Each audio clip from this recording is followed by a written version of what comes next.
Hello, everyone, and welcome back. Today we are continuing our story of the USS Zandilar. All right, the chilling news about Jason's fate hit the crew of the Zandilar hard. The cheerful security officer, now reduced to a pool of sentient genetic material, fueled a grim resolve.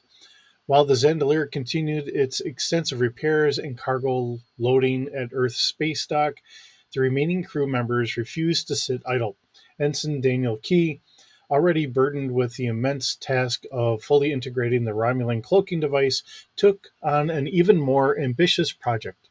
He locked himself in a specialized engineering lab surrounded by schematics, molecular analyzers, and a dizzying array of Federation and alien components. His goal was to create a master nanite controller. The deactivation protocols Ensign Polvik found were a good start. Daniel explained to Captain Richards during a brief update. His voice raspy from lack of sleep, his engineering pad a blur of data. But they were designed for the initial nanite state. Jason's nanites have gone beyond that, become a genetic soup, as Ensign Polvik described it. We can't just deactivate them. Now we need to reprogram them, stabilize them, perhaps even restore them. His eyes, usually calm, burned with an intense, almost obsessive focus. To do that, we need a universal interface, something that can override the nanite's adaptive programming, a master controller. He began with a standard tricorder, a versatile multi-purpose diagnostic tool, but within hours the tricorder was unrecognizable. Daniel stripped it down to its core components, replacing circuitry with alien isolinear chips salvaged from the Romulan cloaking device, augmented its power source with a microfusion generator, and modifying its interface with holographic projectors. He worked with feverish intensity, driven by the image of Jason's cheerful smile and the horrifying reports from Starbase 12. The nanites are incredibly complex, Captain Daniel explained uh, in a word voice, who visited his lab to the captain who checked in to see his progress. They mimic life at a fundamental level. To control them, I need to create a device that can speak their language, a high frequency molecular renaissance, renaissance emitter combined with a precision genetic sequencer. Essentially, it needs to be able to broadcast a genetic blueprint, a stable one, to force the nanites to adopt it. Dana Debbing, quiet but ever present, worked tirelessly by Daniel's side. She anticipated his needs, handed him specialized tools, cross referenced his complex calculations, and provided a steady grounding presence amidst his uh, frantic energy. She understood the intricacies of the nanites as well as he did, having salvaged the original data. Her pad was constantly running simulations of his proposed designs. The biggest challenge is overriding their adaptive protocols, Dana explained to Nora, holding up a schematic of her pad. They're designed to resist external interference. We need a signal strong enough to penetrate their self-preservation programming, but precise enough to destroy them entirely. Days turned into nights. The other crew members, Sarah and Jenny, would bring Daniel and Dana nutrient pastes and stims, urging them to rest, but they refused. The memory of Jason, now formless identity, spurred them on. Finally, after nearly 3 days of nonstop work, Daniel let out a triumphant cry. He held up the modified tricorder. It hummed with a soft blue light, its surface covered in new intricate conduits and a delicate, almost organic looking antenna array. It's done, Captain, he announced, his voice hoarse but triumphant. The master nanite controller. It should be capable of interfacing with Jason's nanite form. It can transmit a new genetic blueprint, stabilize him, and hopefully reverse the transformations. Nora looked at the device, then at her exhausted but resolute engineer. Can it restore him, Daniel? To his original form? Daniel's shoulders slumped slightly, the weariness catching up to him. That I don't know, Captain. The nanites have rewritten so much, but this device gives us a chance to stabilize him, to prevent him from becoming something uncontrollable. It's the best we can do. The cargo was now loaded on the Zandilar. The repair bays were the Zandalar's repairs were complete, and the cloaking device was now fully integrated, though still classified top secret. Their next supply run lay ahead, but a detour was inevitable. They had to return to Starbase 12. They had to try to save Jason. The Master Nanite controller was their only hope, a beacon of light in a galaxy threatened by unseen enemies and unleashed biological horrors. That's a very bold and unique direction for Jason's transfer. Oh, sorry. All right, this is me talking with the with the AI, so I apologize here. Um, all right. Upon arriving at Starbase 12, the Zandilar docks and Captain Richards, Ensign Polvik, our Doctor, Ensign Key, and Ensign Debbing proceed to Jason's high security isolation ward. The medical specialists on the Starbase are skeptical, but the data Jenny brought back, combined with Daniel's advanced controller, convinces them to allow the procedure.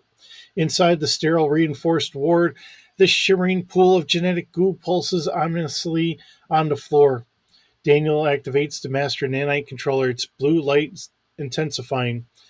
He carefully aims at the goo, and a focused beam of energy laced with complex genetic blueprints projects from the device. The goo ripples violently and begins to coalesce to form. Um, if I can only speak English. All right. The process was agonizingly slow. A fluid ballet of cellular restructuring, bones form, muscles intertwine, and skin stretches into place. The crew watches with bated breath, hoping, praying for Jason's return. When the transformation is complete, standing before them is not the cheerful male Lieutenant Wellman. They remembered instead a striking woman with a slender, almost delicate frame, long brown hair, and most pronounced breasts. Meets their gaze. Her eyes, however, are unmistakably Jason's, wide and confused, fear and a flash of recognition. Jason, Nora whispered, her voice thick with emotion. The woman tries to speak, but her new vocal cords struggle. A guttural sound escapes, more feminine, uh, but raspy voice. Captain, what what happened to me? She looks down at her new form, then touches her body with a shaking hand and looks of a profound shock and disorientation on her face. Jenny rushes forward, medical tricorder humming. The nanites, they've stabilized, but to a new baseline, Lieutenant. A female human template. And a unique mutation, a result of the extreme cellular restructuring. Daniel, looking exhausted but relieved, explains, reprogrammed to find a stable humanoid form, Lieutenant. The nanites were too volatile to fully revert you to your previous male template without risking further mutation. This was the safest, stable configuration we could achieve while retaining human DNA. As they explain the situation, a flicker of nanite's inherent adaptive power manifests. Jason's new form briefly shimmers, subtly shifting her height, her hair color, the shape of her face before snapping back to the new baseline. It's involuntary. It's involuntary. Um, a residual effect of the nanites' consistent drive to adapt. The nanites still retain a degree of their shape-shifting capability, Jenny explains. It's uncontrolled at the movement or at the moment, triggered by stress uh, or by strong emotions. But with training, Lieutenant, you might be able to harness it for short periods. However, prolonged shifting can or could destabilize the current form, risking reverse back to goo under uncontrolled circumstances or possibly uncontrolled mutations.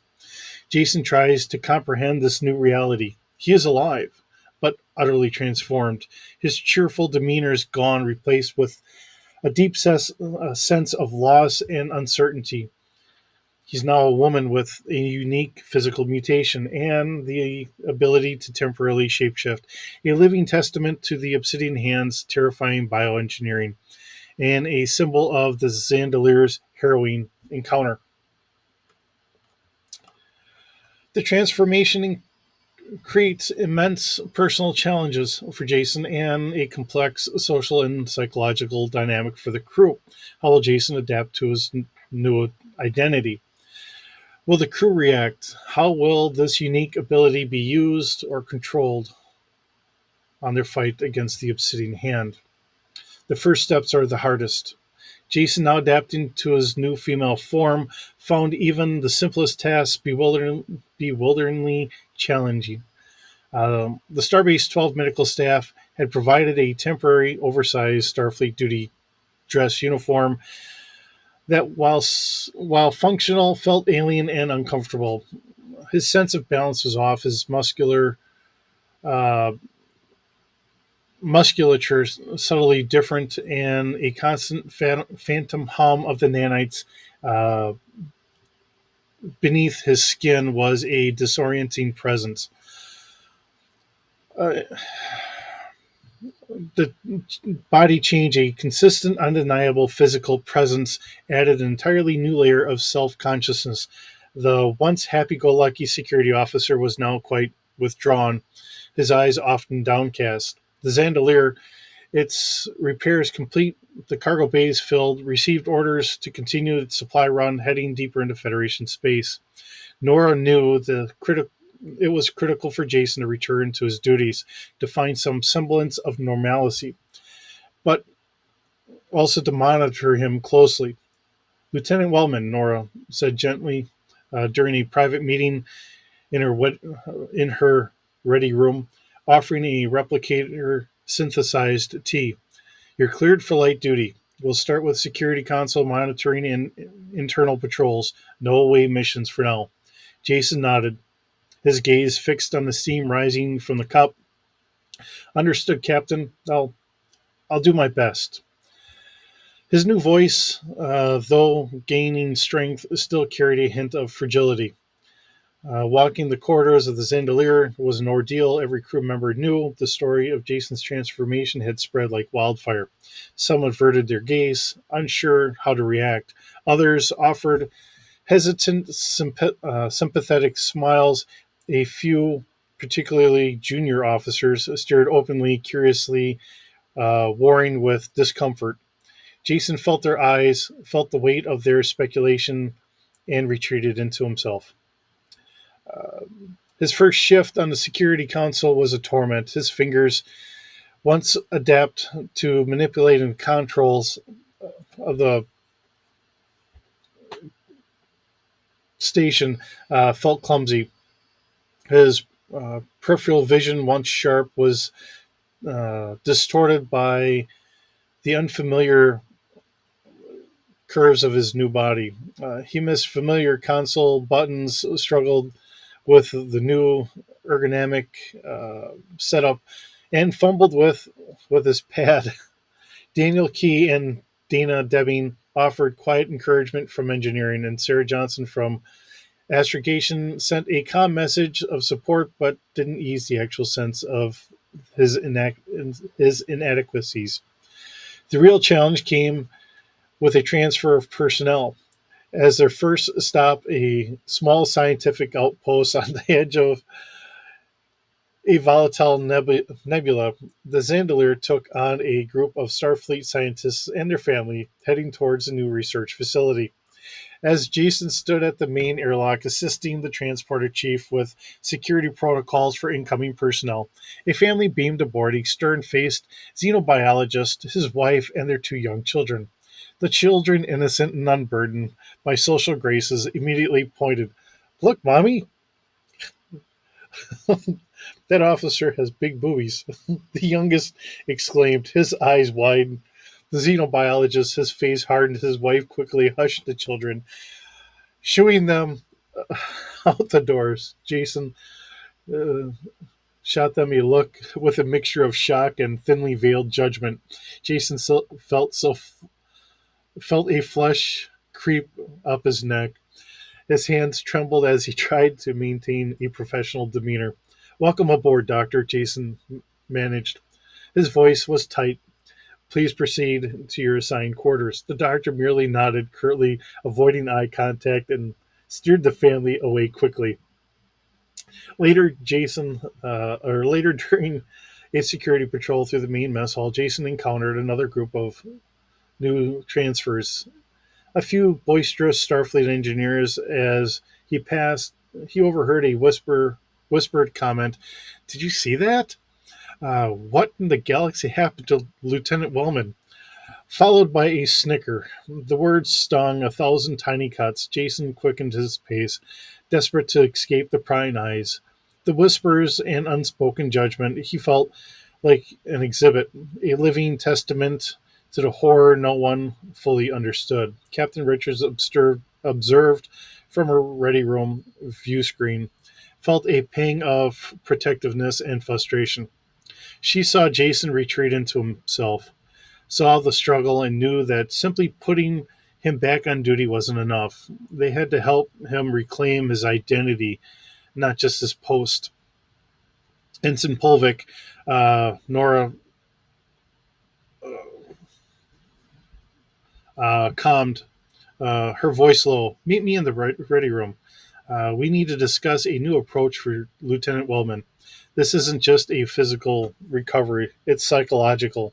We need to help him beyond medical protocols." Jenny arrived, her expression already thoughtful. "I agree, Captain. He's struggling with body image, identity, and the crew's reactions. The nanite's shape shifting ability is also highly unstable. He's fighting involuntary shifts under stress. We need to help him gain control or he'll never truly heal." The Zandilar continued its journey, delivering supplies and picking up new personnel. But for Jason, each encounter was a fresh reminder of his transformation, a battle waged not with phasers, but with his own self perception and the reactions of those around him. His cheerful demeanor was a distant memory. The brave security officer was now trapped in a body that felt alien and intensely scrutinized, desperately searching for the man or person that he's meant to be. The whispers and stares on the Zandilar had become a torment. Jason, navigating his new female form, found the constant scrutiny unbearable. The mess hall, the corridors, and even the security station, they all felt like public stages where his transformation was endlessly judged. The subtle involuntary shifts, tiny ripplings of her skin, or fleeting changes in his features under stress only exacerbated uh, his self consciousness. His solution, found in a vast, cavernous silence of Shuttle Bay 2, was a brutal form of therapy, tucked away from prying eyes amongst spare components and rarely used cargo. Jason began to construct a fitness course with the help of the ship's internal replicators and a few spare grav plates. He fabricated climbing walls, pull up bars, agility ladders, and a makeshift obstacle course. Here, in the cool, recycled air of the bay, he could shed the humiliating duty dress and wear simple, flexible workout gear. Here, he could push himself to new limits with this new body. He sweated, strained, and sometimes cried in frustration, but with each completed circuit, each muscle burned, he felt a sliver of the old Jason return. The physical exertion, the raw effort grounded him. It was a way to dominate the form, to feel solid, like a rock in a storm, even as his internal biology remained a volatile sea. He would spend hours, sometimes entire shifts, in the bay, ignoring his badge's insistent chirps from his presence at the security station until sheer exhaustion forced him to stop. Captain Richards, concerned by Jason's continued retreat, had given him some leeway, but the isolation was worrying. Nora knew Jason needed to reintegrate, but how to force it when the wounds were so deep? Zandilar's routine supply run was suddenly shattered by a Priority 1 emergency hail.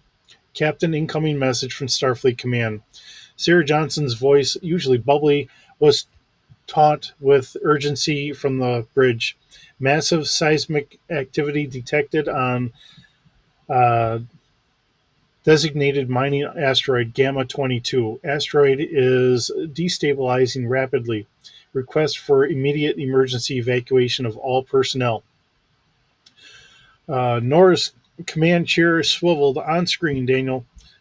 Full power to engines, prepare for evasive maneuvers in the asteroid field. The view screen flared, showing a ragged, dissolute asteroid now cracking and spewing plumes of dust and debris into space. Tiny, frantic dots, mining shuttles, were already scrambling away, but many remained stranded. Estimated time to catastrophic structure failure, Captain. Uh, Daniel Key's voice was grim from engineering. Less than 2 hours, Ensign. Maybe significantly less. We're the closest Starfleet vessel, Sarah announced, her fingers flying across the astrogation console. Nora slammed her hand on the armrest. All hands to emergency stations. Alert the medical bay. Jenny, Daniel, prepare Shuttle Bay 1 for immediate deployment. Get a full environmental suit loadout ready. We're going in. Then she remembered Jason. Her security officer was now hiding in Shuttle Bay 2. Lieutenant Wellman to the bridge immediately. Report to emergency security detail. Nora barked into her comm. There was no response. She tried again, then directly contacted the comm officer. Put out a ship-wide general announcement for Lieutenant Wellman. I need him on the bridge now. Shuttle Bay 2, Jason was hanging upside down from a makeshift climbing bar, his muscles screaming, his mind focused only on the burning sensation. The general alert klaxon blared, shaking the very deck plates. He ignored it, his ears ringing from the internal battle. But then Nora's voice, sharp with command, cut through the din. Lieutenant Wellman, report to the bridge immediately. This is not a request. Jason's eyes snapped open. The urgency in Nora's voice was unmistakable. This wasn't a patrol, it was a crisis. The outside world had intruded in on him, on his sanctuary. He dropped to the floor, his new body responding with surprising speed and power. His heart pounded, a mix of adrenaline and residual anxiety. He pulled on his Starfleet duty boots over his workout gear, snatched up his phaser from a nearby storage locker, and sprinted for the nearest turbolift. As he ran, the shape-shifting nanites responded to the extreme stress and exertion, shimmering beneath his skin. For a fleeting second, his build became more muscular, more overtly male, before snapping back to his female baseline. He felt the internal struggle, but the crisis overrode it as it was a stronger pull. He burst onto the bridge, breathless, his hair disheveled, his temporary duty dress a bit rumpled, but his eyes, despite the lingering fear, held a familiar spark of readiness. Lieutenant Wellman, reporting for duty, Captain, he gasped, snapping a salute. Nora's eyes met his, a flicker of concern, but also immense relief. At ease, Lieutenant. We have an emergency on asteroid Gamma 22. It's breaking apart. We need to get to we need to get every miner off that rock before it's too late. You're with me. Prepare a security team for shuttle deployment. We have less than 2 hours. Jason looked at the view screen, seeing the desperate situation and a surge of his old self assurance. His innate desire to protect began to reassert itself. The storm was here. He had, and he, despite his changes, was still a rock, ready to face it. The comfort of the gym was over. The real mission had begun. The bridge of the USS Zandilar became a hub of fanatic, coordinated activity. The ship, now hurtling towards the disintegrated asteroid Gamma 22, shook ominously as chunks of debris torn from the asteroid's surface buffeted its shields. Incoming shuttles, Captain. Sarah Johnson called out, her voice a rapid fire of delivery of data. 4 mining transports inbound, heavily damaged, low power. Daniel rerouted auxiliary power to tractor beams, prioritized primary life support for incoming vessels. Nora commanded, her gaze fixed on the view screen. Jenny, prepare sick bay for mass casualties. Daniel Key, his face etched with concentration, worked with Dana Debbing to manage the power fluctuations. The guide and guide the struggling mining shuttles into Shuttle Bay 1. Dana, ever efficient, coordinated the docking procedures with a calm precision that belied the chaos. One by one, the Zandalar's powerful tractor beams snared the listing transports, gently guiding them into the safety of the bay. Inside, Jenny Polvik, despite her anxiety, moved with focused intent. She directed medical personnel, triage teams, and even some of the Zandalar's non essential crew to assist with the injured and disoriented miners. The air in Shuttle Bay 1 quickly filled with cries of the injured, the frantic questions of the rescued, and the urgent commands of the medical staff. When the Zandalar's crew orchestrated the delicate ballet of rescue, Nora and Jason prepared for their own perilous mission. They stood on the transporter pad in Shuttle Bay 2, environmental suits sealed, phasers set to stun. Jason, despite his recent withdrawal, felt a surge of his own old purpose. The crisis had cut through his self consciousness, replacing it with a primal need to protect and serve.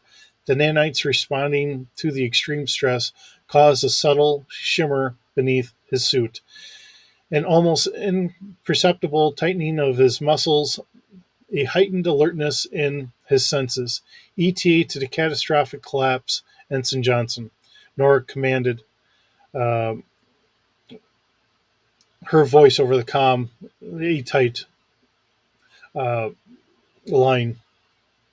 Less than 45 minutes, Captain, Sarah replied.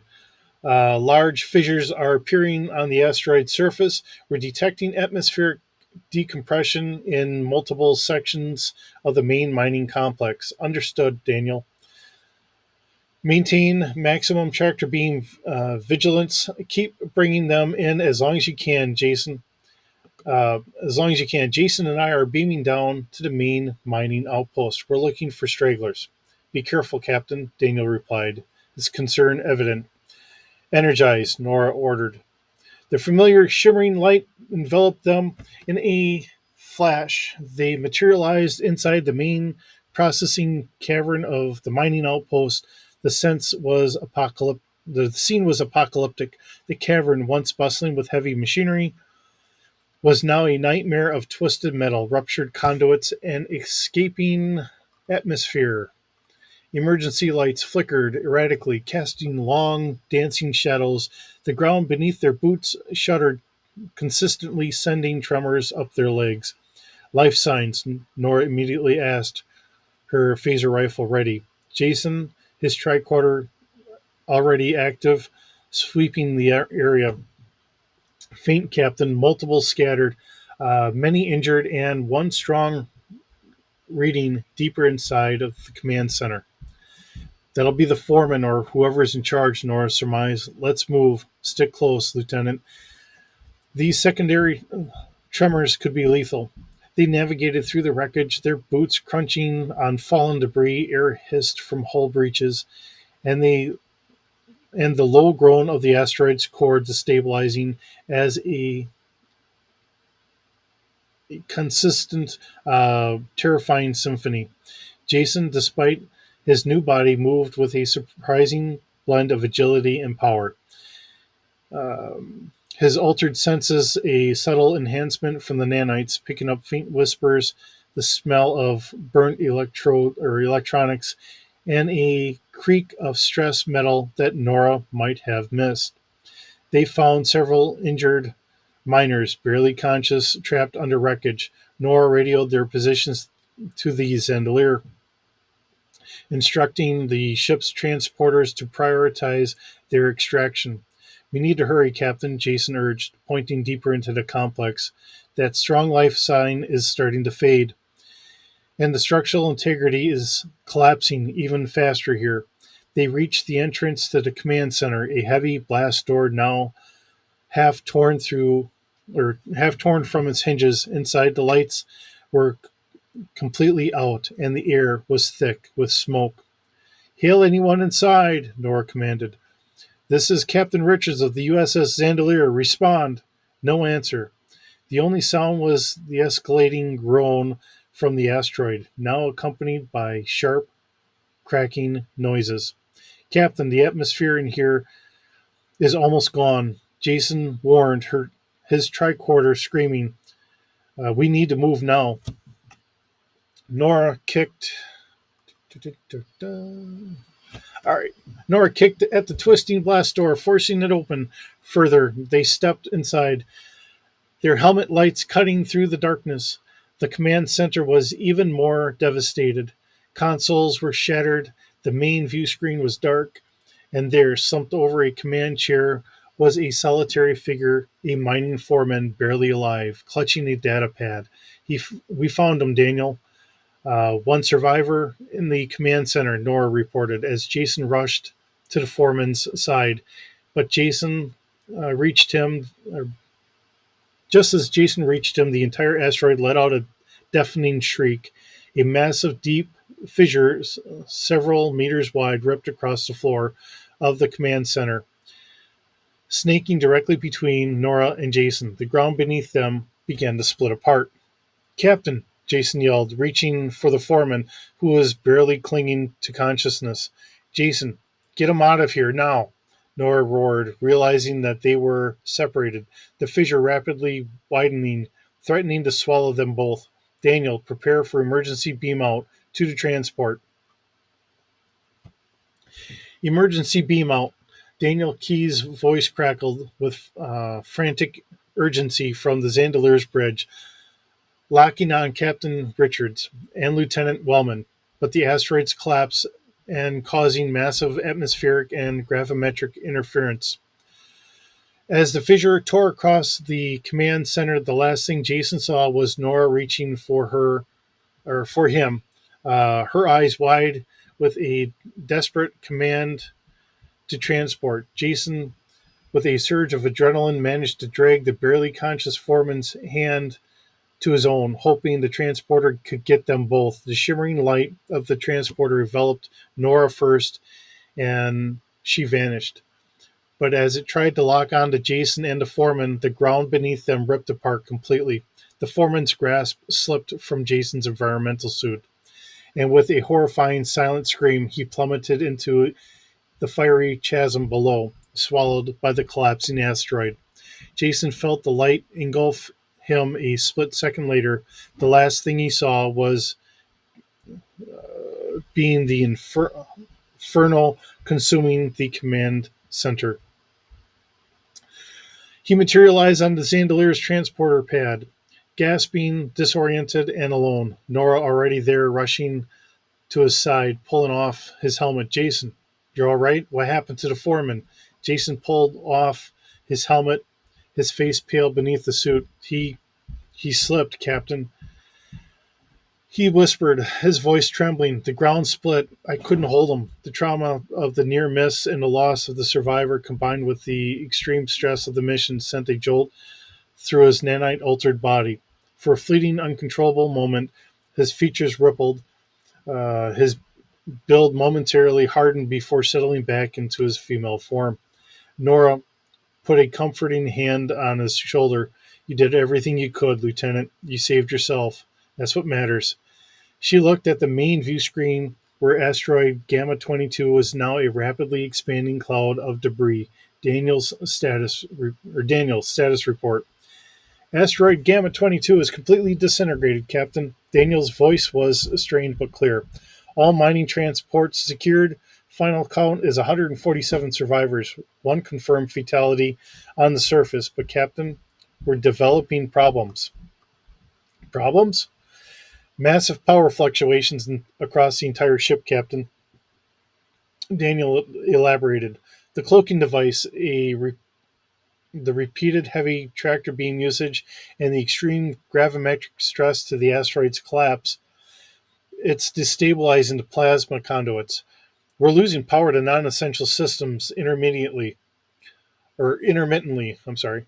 Nora sighed. Although Daniel, all right, Daniel, plot a course to Starbase 12. We need to offload these survivors, and the Zandilar needs a full diagnostic. Engage warp. The journey back to Starbase 12 was a harrowing affair, a testament to sheer resilience of the Zandilar and the expertise of its engineering crew.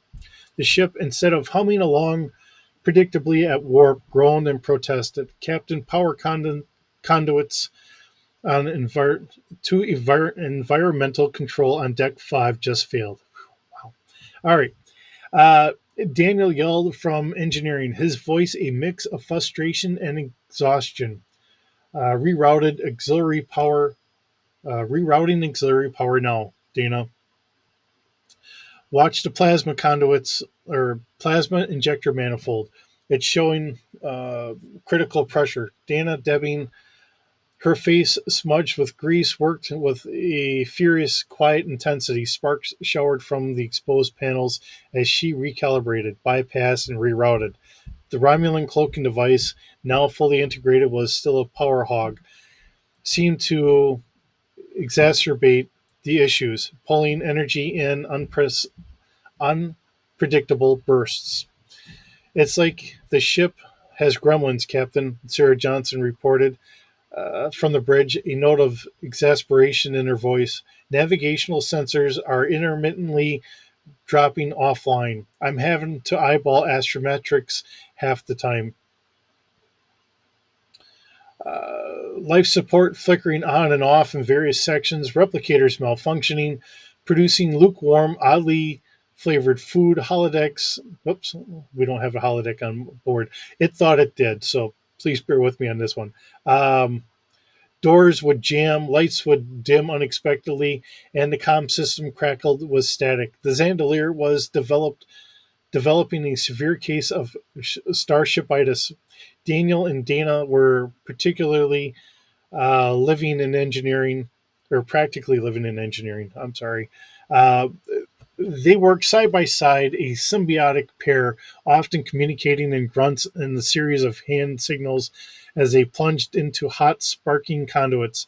Daniel, with his broader theoretical knowledge, directed the macro level repairs, while Dana, with her incredible intuition and practical skill, often found the subtle, often obscure solutions to the ship's myriad ailments. They patched, reinforced, and recalibrated, consistently battling to keep the Zandilar from tearing itself apart around them. The cloaking device is drawing too much power, although unshielded or power through unshielded channels, Dana explained quietly to Daniel during a rear break, wiping sweat from her brow. It's creating feedback loops that were slowly corroding the integrity of the older conduits. We're fighting a losing battle until we can completely redesign the power matrix. I know, Dana. Dana grasped, or Dana sighed, running a hand through his. All right, let's read that. I know, Dana. Daniel sighed, running a hand through his hair.